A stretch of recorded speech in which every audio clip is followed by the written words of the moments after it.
Parasita é o filme coreano que ganhou 4 estatuetas do Oscar e se tornou o primeiro filme que não é falado em inglês a ganhar o prêmio de melhor filme do ano concedido pela Academia do Cinema Americano, principal premiação do cinema no mundo.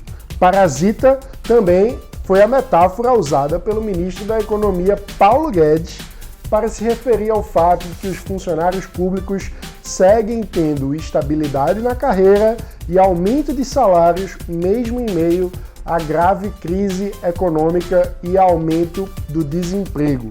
O ministro já pediu desculpas, a metáfora foi um erro, mas o debate continua em alta. A gente precisa discutir o papel do servidor público no Brasil. Sobre isso eu vou conversar com o economista Leonardo Regazzini, que é associado do Livres, recém-eleito para o nosso Conselho de Administração. Quer saber então o que é que a gente pensa sobre tudo isso? Então já acompanha o Livres Notícia de hoje, deixa o seu like, faz sua inscrição aqui no canal e ativa o sininho para não perder as notificações, porque de segunda a sexta tem vídeo novo para você.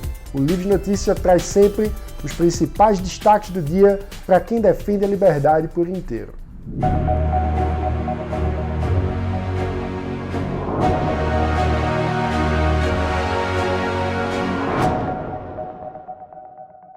Agora a gente vai conversar com o economista Leonardo Regazzini, recém-eleito pela nossa Assembleia Geral de Associados, para integrar o Conselho de Administração da nova estrutura de governança do Livres.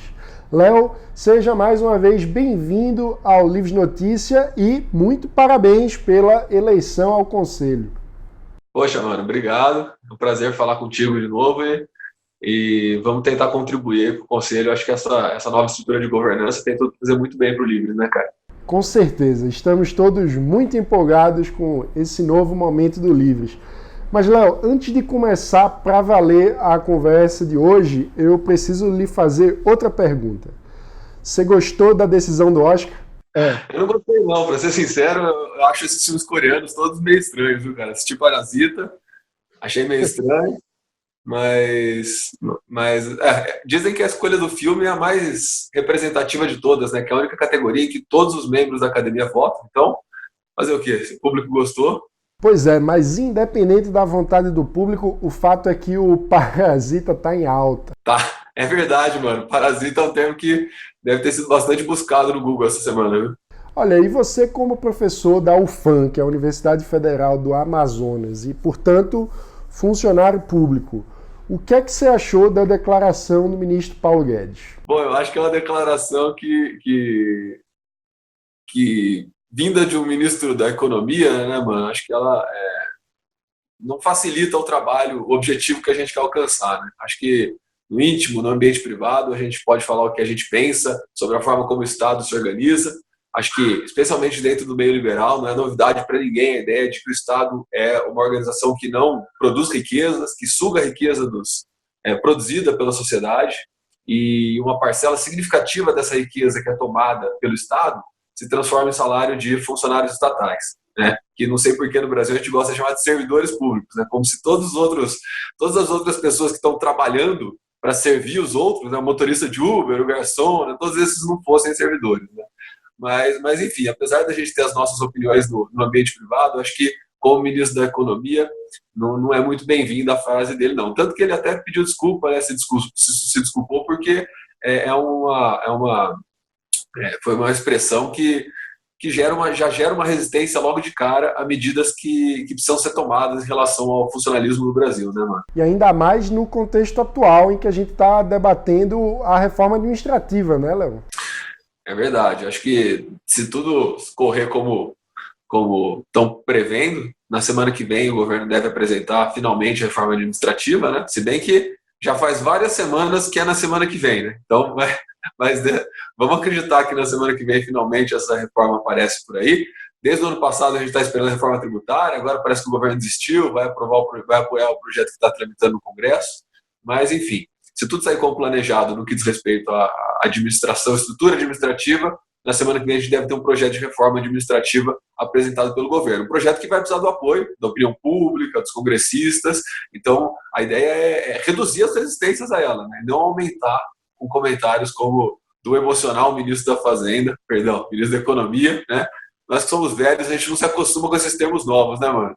Vou demorar muito tempo para falar Ministério da Economia. Eu vou ficar que nem a minha mãe que chama o INSS de INPS e meu pai que chama o CPF de SIC.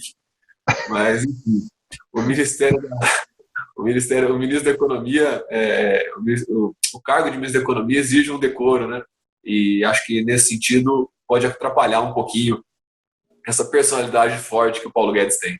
Outra coisa que já se diz também é que no lugar de vir em bloco, essa reforma administrativa deve ir para o Congresso em etapas, meio a conta-gotas, e a ideia é justamente tentar diminuir as resistências das corporações, que seria certamente muito maior se todas as mudanças viessem de uma vez, né?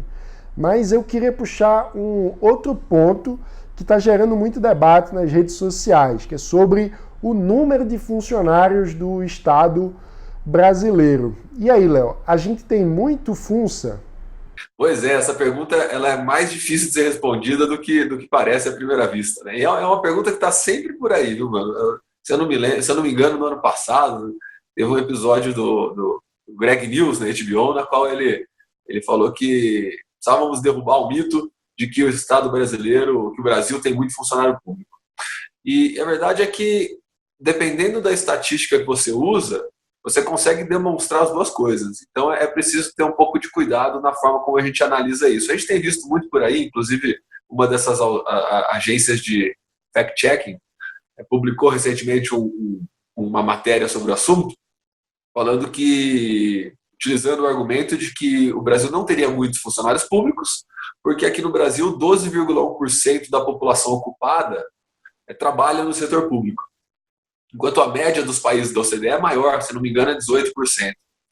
E essa diferença foi suficiente para que muita gente saia por aí falando, né? E a gente tem visto isso muito nas redes sociais, muita gente falando que o Brasil não tem muito funcionário público, é um mito que o Brasil tem muito funcionário público.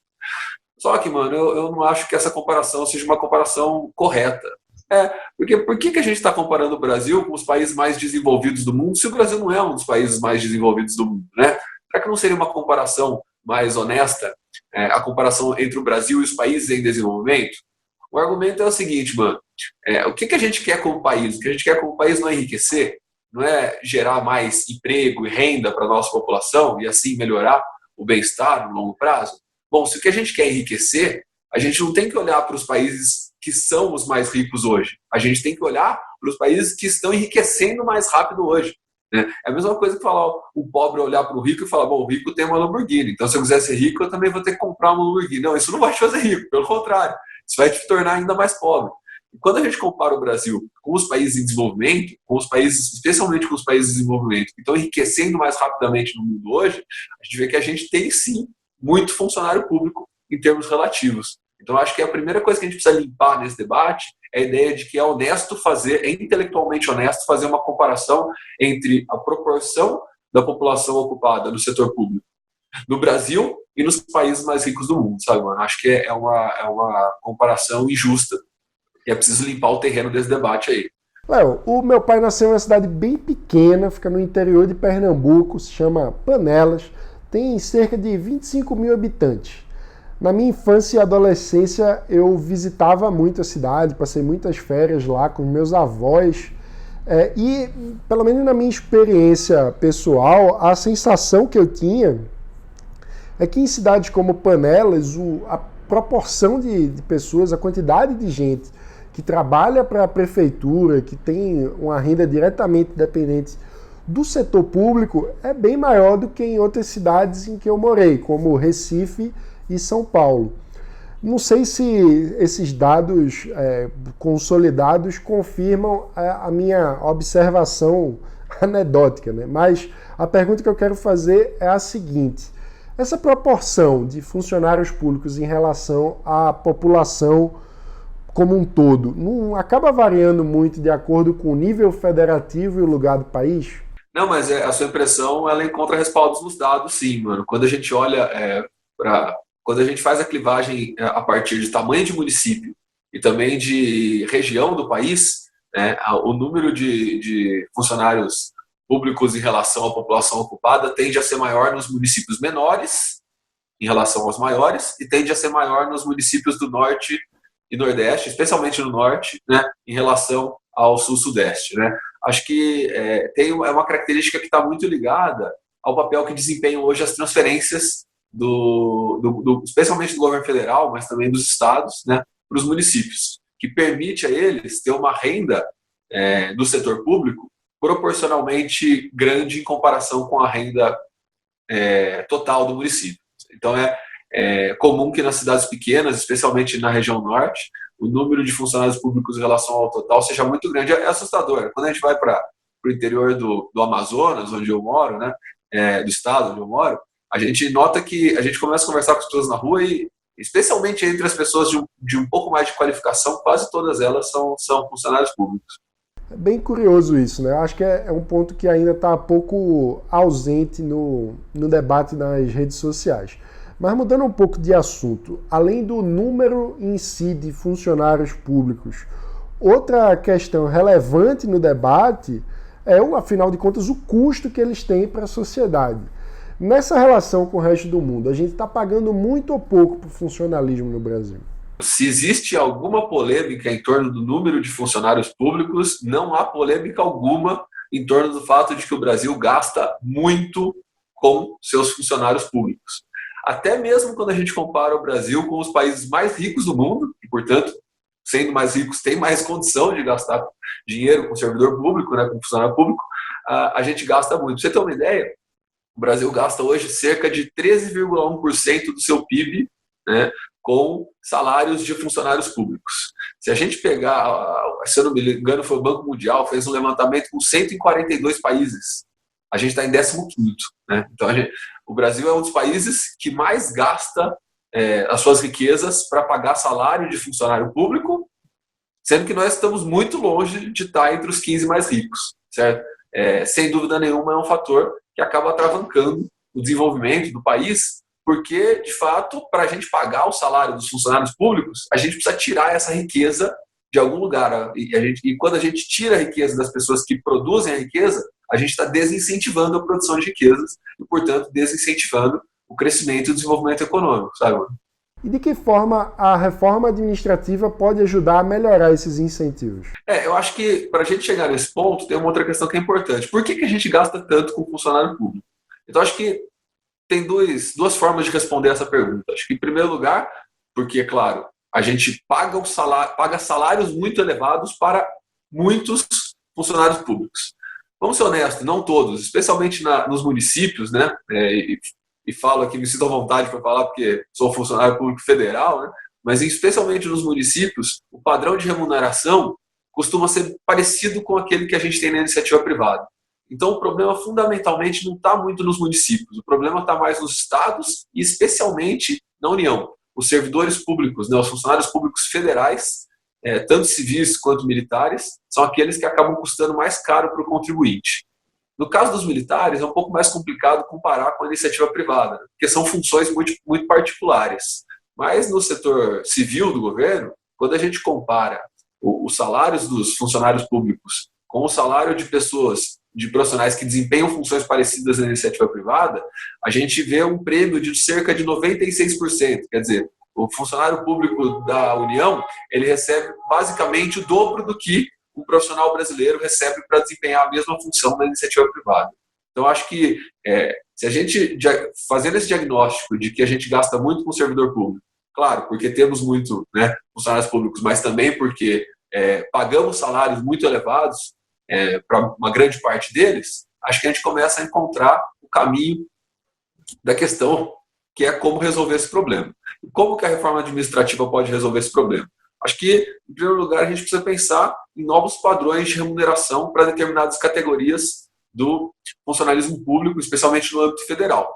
É muito comum que a gente tenha em determinados órgãos, agências, autarquias, um padrão salarial caracterizado por um salário de entrada alto, então o cara já entra ganhando muito, né? E por promoções automáticas. Em muitos órgãos públicos, a promoção se dá com base no tempo. Às vezes coloca-se ali algum critério de promoção, mas critérios facilmente cumpridos. Basicamente, você precisa só ir lá trabalhar e você acaba sendo promovido. E isso gera o problema de que o trabalhador vai ficando ineficiente com o tempo, mas o seu salário vai aumentando. Então, a sociedade vai gastando cada vez mais com uma pessoa que não está produzindo cada vez mais. Se a reforma administrativa tocar nesses pontos, ela tende a ser positiva para o país. Se ela pensar em uma nova estrutura de remuneração, talvez enxugar o número de carreiras, porque também quando a gente tem muitas carreiras, fica até difícil para a sociedade observar e controlar e entender o que está acontecendo no setor público. Se a gente deixa que os órgãos públicos definam como os salários vão ser atribuídos aos profissionais, a gente tende a ter uma estrutura de salários cada vez mais elevadas dentro do serviço público brasileiro. Então, acho que a reforma deve tocar fundamentalmente nesses pontos: salário de entrada, critérios de promoção e progressão de carreira. E qual que era a última coisa? Me esqueci: salário de entrada, promoção, e número de carreiras, né? Sem dúvida nenhuma, o número de carreiras também é um elemento muito importante. Pelo que a gente está vendo, é possível que a reforma toque nesses 3 pontos. E é possível também que ela toque naquele outro ponto que a gente sabe que é muito delicado, né, mano? Que é a questão da estabilidade no serviço público.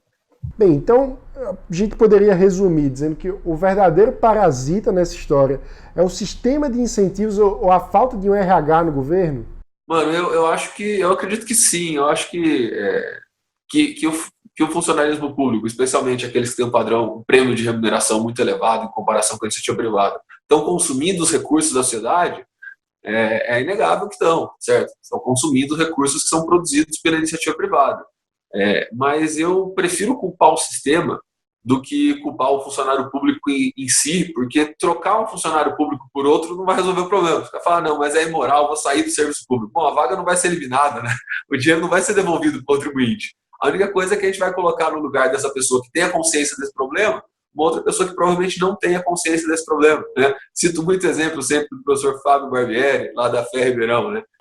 Se ele não tivesse lá dando aula no serviço público, teria alguém no lugar dele, gastando o dinheiro do contribuinte da mesma forma, mas aí, ao invés de trazer diversidade de ideias, novas formas de chegar a esse processo, né, de tomada de recursos da sociedade, a gente acabaria tendo mais um, como tantos outros que a gente tem lá, sabe, mano? Então, eu acho que é legal a gente trabalhar para alterar as estruturas de incentivos que estão presentes dentro do sistema. Isso é mais importante do que eu, ou você, ou outras pessoas que cogitam trabalhar no setor público abdicar disso, porque a estrutura que hoje está posta não é uma estrutura produtiva para a sociedade como um todo.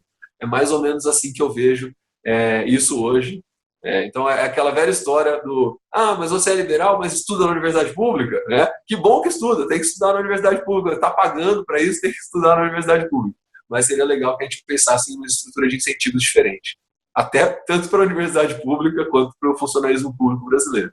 A propósito, no dia 11 de março, lá no Congresso Nacional em Brasília, o LIS vai promover um café da manhã convidando todos os deputados e assessores para debater a reforma administrativa e, inclusive, nós já temos a presença confirmada como um dos painelistas do secretário de Desburocratização, Gestão e Governo Digital do Ministério da Economia, o Paulo Ebel, que vem fazendo, sem dúvidas, um belo trabalho, responsável, entre outras coisas, por coordenar a proposta da reforma administrativa. Bacana, bacana. Tenho certeza que vai ser uma excelente oportunidade, espero que a gente consiga trazer bastante gente para esse debate e, bom, o Ebel tem feito um excelente trabalho, né? Vamos ver se o Wagner, né, está intimamente ligado ao assunto, também vai conseguir contribuir. Os dois têm feito um excelente trabalho e é isso, mano. Espero que a gente consiga avançar nesse debate, que a gente consiga avançar nesse debate com menos retórica, com menos agressividade, com mais argumentos. Acho que a experiência que a gente teve ano passado com a reforma da Previdência foi bastante positiva nesse sentido, né? A gente conseguiu, especialmente através de figuras como o Goss, como Pedro Neri, como Tafner, que tiveram a paciência de construir esses argumentos e levar à sociedade, a gente conseguiu, imagina, um negócio que é quase inimaginável, convencer a maior parte da sociedade brasileira de que era de fato necessário reformar o sistema de aposentadorias e pensões brasileiro. Eu acho que a gente pode fazer a mesma coisa em relação à reforma administrativa. É claro que as categorias vão gritar especialmente, né? E a gente vê muito isso acontecer. Aqueles que têm o maior prêmio salarial, então normalmente aquelas categorias mais privilegiadas dentro do setor público são aquelas que mais se organizam para manter os seus privilégios. A gente vai ver associações de juízes, a gente vai ver auditores da Receita, a gente vai ver Ministério Público se organizando para combater a reforma administrativa, mas não se enganem, essas pessoas estão defendendo o seu próprio interesse, né, quando fazem isso. E nós, quanto sociedade, especialmente quanto contribuintes, como pessoas que pagam toda essa estrutura, a gente precisa se organizar para contra-argumentar e mostrar a necessidade dessa reforma para o país, para a economia brasileira e para o nosso desenvolvimento enquanto sociedade. Não, acho que você trouxe um ponto muito importante agora. Muitas vezes as pessoas acham que a reforma vai piorar a vida do professor de ensino básico, do agente de saúde, da família, enfim, dos profissionais que estão lá na ponta do sistema público, prestando serviços importantes para a sociedade e que a gente sabe que já não tem tanto reconhecimento assim, não ganham tão bem, mas, na verdade, a reforma é justamente para atacar essas distorções, né? E principalmente os privilégios da elite do funcionalismo. Perfeito, mano. Não só, se não mexe, pelo menos a gente deve lutar para que mexam fundamentalmente com a elite, sabe? Do funcionalismo público brasileiro. Acho que o exemplo que a gente tem é bastante comum de assistentes sociais, de professores da rede pública municipal, de enfermeiros, né? Que tem uma estrutura precária de trabalho, uma remuneração não ganham, né, nem um centavo a mais do que merecem, do que ganhariam na iniciativa privada. Não é com essas pessoas que a gente tem que mexer, né? A gente tem que mexer com a elite do funcionalismo público, com as pessoas que recebem o maior prêmio de remuneração, com aquelas pessoas que progridem na carreira sem ter que fazer nada, sem aumentar a produtividade. Então, acho que essa é a estrutura de incentivos que a gente precisa atacar. É fundamental que a gente tenha a reforma focada nesse grupo dentro do funcionalismo público brasileiro, porque se a gente fizer isso, a gente vai ter apoio até dos bons professores da rede pública municipal que vão entender que o problema não é com eles, pelo contrário, o problema é com o juiz, com o promotor, né, o problema é com o auditor da Receita. Muito bom, Léo. Muito obrigado por essa conversa aqui no Livro de Notícias. Valeu, mano. Eu que agradeço e estamos à disposição. Abraço. E esse foi o Livro de Notícias dessa quarta-feira, 12 de fevereiro de 2020. Se você gostou desse vídeo, ajude a gente a fazer com que ele chegue a mais pessoas. Então deixe o seu joinha, compartilhe com os amigos, se inscreva no canal e ative o sininho para não perder as notificações. De segunda a sexta, a gente publica vídeo novo aqui para você com os principais destaques do dia para quem defende a liberdade por inteiro. Obrigado e até amanhã.